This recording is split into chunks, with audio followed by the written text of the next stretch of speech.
আসসালামু আলাইকুম। আমার প্রিয় বন্ধু, শুভাকাঙ্ক্ষী এবং আমার প্রিয় দেশবাসীকে জানাই শুভেচ্ছা এবং শুভরাত্রি। প্রিয় শ্রোতাবৃন্দ, আমি অহিংস আনোয়ারকে মুর্শেদ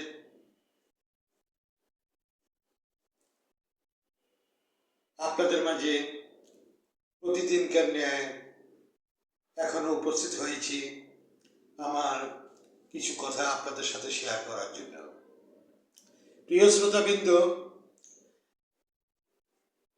আমাদের বিগত কয়েক মাস যাবৎ বর্তমান চলমান রাষ্ট্রটি যেভাবে চলছে সেভাবে এটি আমাদের কোনোভাবে কাঙ্ক্ষিত নয়।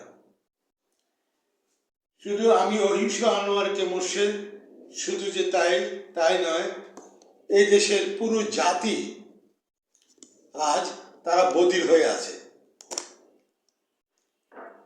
তারা পুরোপুরিভাবে বধির হয়ে আছে, মানসিক বিকারগ্রস্ত, অসুস্থ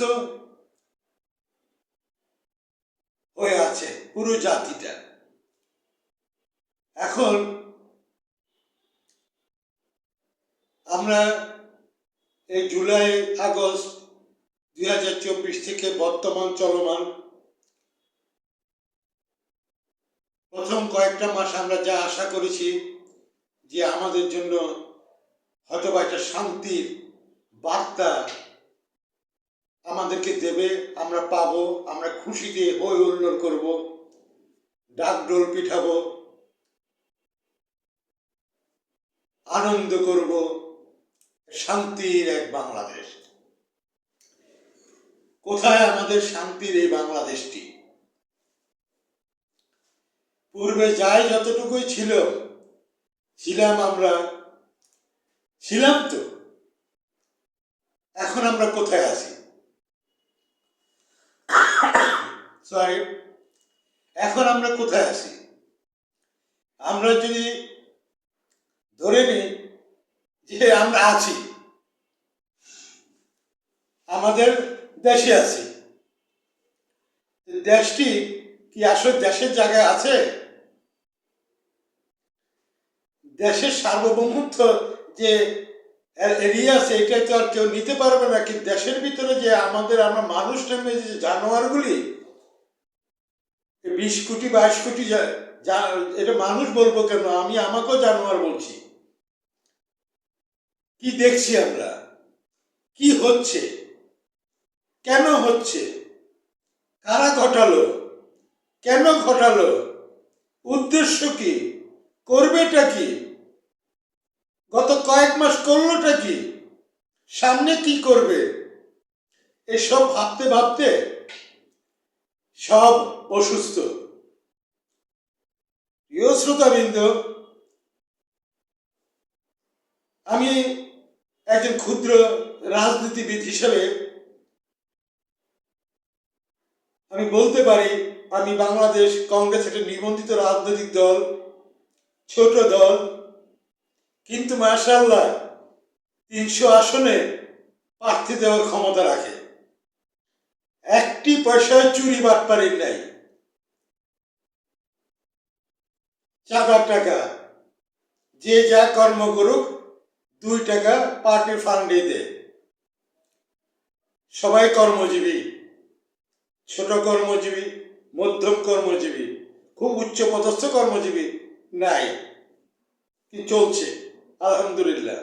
এই বাংলাদেশে একটি মাত্র দল বাংলাদেশ কংগ্রেস।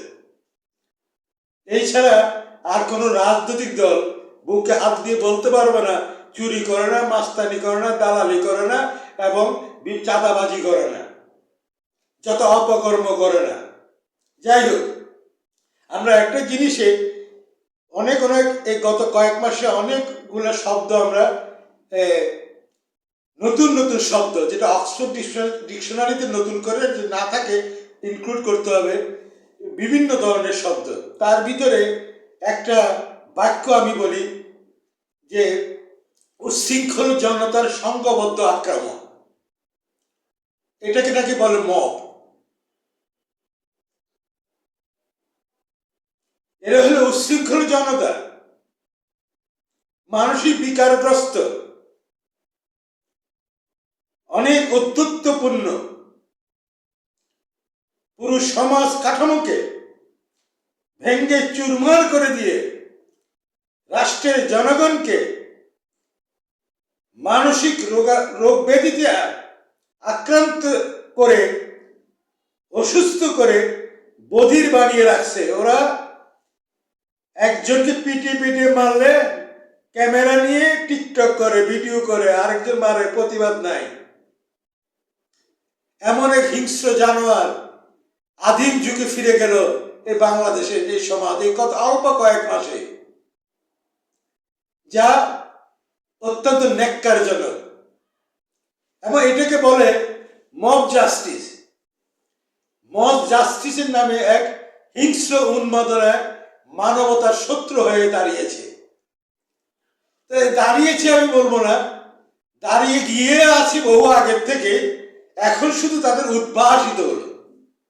কারণ এদের সাথে পিছনে যে নেতৃত্বটা যারা দিচ্ছেন, এরা বড় মাপের আবার খেলোয়াড়। এই বড় মাপের খেলোয়াড়রা এই খেলতে গিয়ে গিয়ে এখন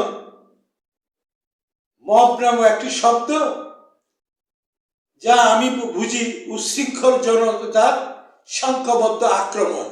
সেখানে চোরও বলতে পারেন, ডাকাত, মাস্তান, উগ্রবাদী, মানে হিংস্র। আমরা তো এখন মানুষের ভিতরে নাই, আমরা শুধু হিংস্রতা সরাচ্ছি। তার মানে হিংস্র কারা ছড়ায়? যারা হিংস্র প্রাণী।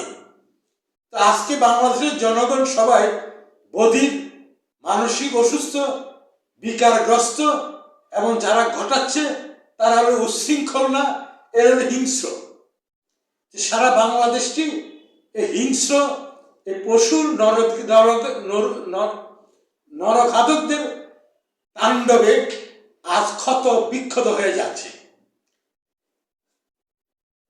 মব জাস্টিস, এটা তো ভাওতাবাদী কতগুলি জিনিস আছে, এটা জাস্টিস হয় কিভাবে? আর উচ্ছৃঙ্খল জনতা, এদের আবার জাস্টিস কি? এটা মাথায় ঢুকে না। এই সৃষ্টি কারা করছে? গত কয়েক মাস আগের থেকে পরিকল্পিত। এইগুলি এই জাতিকে সর্বনাশের দ্বার প্রান্তে নিয়ে এসেছে। এই হিংস্র উন্মাদনা, এটা যে মানবতা, যেটা এটাকে ধূলিসাৎ করে দিয়েছে। এই জাতির ভবিষ্যৎটাকে আগামী 100 বছর পূরণ করা সম্ভব হবে কিনা জানি না। এর ভিতরে যারা রাষ্ট্র পরিচালনা করছেন, কোথাও ওরা কি করেন? ওনাদের কথা কি? ওনাদের আলাপ কি? উচ্চ কক্ষ, নিম্ন কক্ষ। নারীরে স্যার বলা যাবে না, নারী উচ্চ পদস্থ কর্মকর্তা, স্যার বলা যাবে না, এটা সংশোধন করা হয়েছে। এইরকম বললে বহু কিছু আরো বলা যাবে। এইসব কাজ নিয়ে মহাব্যস্ত। এই দিক দিয়ে উচ্ছৃঙ্খল জনতা, এই যে বর্তমানে যে সরকার বলে, এটা কোন ধরনের সরকার, এটা আপনাদের মাথা ঢুকে কিনা জানি না, কিন্তু এটা কি? একটা প্রতিবাদ, একটা বাক্য পর্যন্ত সরকার নামীয় বর্তমান এই যে যন্ত্রটা, যে সমিতিটা বলল না। মানে এইদিকে কোনো লক্ষ্য নেই। মারো, কাটো, খাও, ছিঁড়ো, ফিরো, অমুক ব্যবসা প্রতিষ্ঠান যাও, ওই সরকারি চাকরিতে ওকে বাহির করো, ওকে ঢুকাও, বরখাস্ত করো। হ্যাঁ, আশ্চর্য, 20-30 বছর 40 বছর চাকরি করলো, শেষ বয়স হেঁটে তারা বাইরে করে দিবেন। টাকা দাও, আবার ঢুকো। সব জায়গায় একই অবস্থা, চাঁদাবাজি। বাবা বাবা, সর্বকালের 1000 বৎসরের ভিতরে আমার মনে হয় এর থেকে উন্নত ভয়ঙ্কর সন্ত্রাসী কর্মকাণ্ড আর হয় নাই। চাঁদাবাজি কর্মকাণ্ড আর হয় নাই, ওপেন সিক্রেট। কারণ এটা কেন হয়? যখন এটা নিয়ন্ত্রণে একটা সরকার থাকে না, এবং এটা নিয়ন্ত্রণ করার জন্য যে আইন আছে, সংবিধান আছে, সংবিধানকে যখন প্রয়োগ করে না, তখনই এইসবগুলি ঘটতে থাকে। এগুলো দেখতে দেখতে এই যে পাথর দিয়ে মারা, চাপাটি দিয়ে হাত আলাদা, গলা আলাদা, পানিতে উচ্ছৃঙ্খল, দস্যু, হিংস্র সংঘবদ্ধ হয়ে এরা নাকি আবার জনতা মাইরে আবার পানিতে ভাসায় দেয়, ঘরে ঢুকে মা মেয়ে শুদ্ধ পরিবার খায়া ফেলতেছে। আর কত বলবো? কিন্তু রাষ্ট্রযন্ত্রে যারা বসে আছেন তাদের কি খবর? আপনাদের কিন্তু তো হচ্ছে না, আপনারা পারছেন না। নিম্ন কক্ষ, উচ্চ কক্ষ, এগুলো নিয়ে আপনারা থাকেন। আর এদিক দিয়ে এক শ্রীগালের মাংস আরেক শ্রীগালে খাক।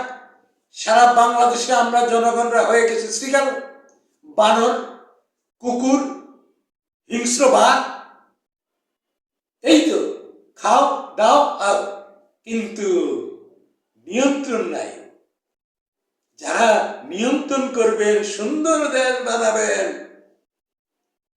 আন্তর্জাতিক বিশ্বে একেবারে আমাদেরকে কোলে বোঝায় নাচাবে, কই কি হচ্ছে? কেন হচ্ছে? কারণ একটাই, নিয়ন্ত্রণ নেই, কোনো জায়গায় নিয়ন্ত্রণ নেই। পুলিশ বাহিনী নিরুৎসাহিত হওয়াটাই স্বাভাবিক। পুলিশ বাহিনীর এক ভাই আরেক ভাইকে যেভাবে হত্যা করা হয়েছে, সেগুলো ইন্ডিমিটি। কেন কেন কারা হত্যা করেছে? কারা অস্ত্র লুট করেছে? কারা এই তাণ্ডব ঘটাচ্ছে? এই দস্যুরা কারা? এরা কোত্থেকে আসলো? আর এই দেশের মানুষগুলিকে বধির বানিয়ে ছাড়ছে। সব মূল্য হলো নেতৃত্ব, সরকারকে। প্রিয় শ্রোতাবিন্দু, আমি অহিংস আনোয়ারকে মোর্শেদ, আমি এক ক্ষুদ্র রাজনীতি হিসেবে আমি বলতে চাই যে আমি অসুস্থ হয়ে গেছি। অসুস্থতার ভিতরেও একটু বলার চেষ্টা করছি যে সরকার নেই, বাংলাদেশে কোনো সরকার নেই। কিছু বিদেশি মেহমান আসছেন, এরা আবার এজেন্ডা নিয়ে আসছেন, ওনারা ওগুলো নিয়ে ব্যস্ত আছেন। আর এটা ওটা ওটা ওটা করে সময় ওনাদের মতো ওনারা কাজ করছেন। আর ওইদিকে মানুষের মাংস খাচ্ছে, থাতলায়া মারছে সারা বাংলাদেশ, আর থাতলানো। তার মানে সরকার নাই। তাহলে সরকার আছেন জানাকে বলেন, তারা নাই।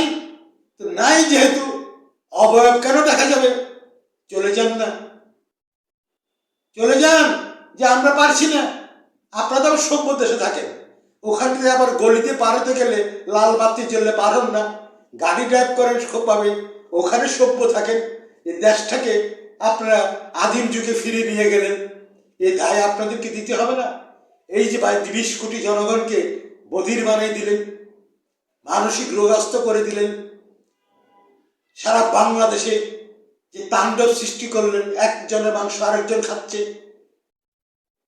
চাঁদাবাজির যেন একটা মেলা বসিয়ে দিলেন নিয়ন্ত্রণের বাহিরে। তার মানে পারছেন না, আপনারা ব্যর্থ।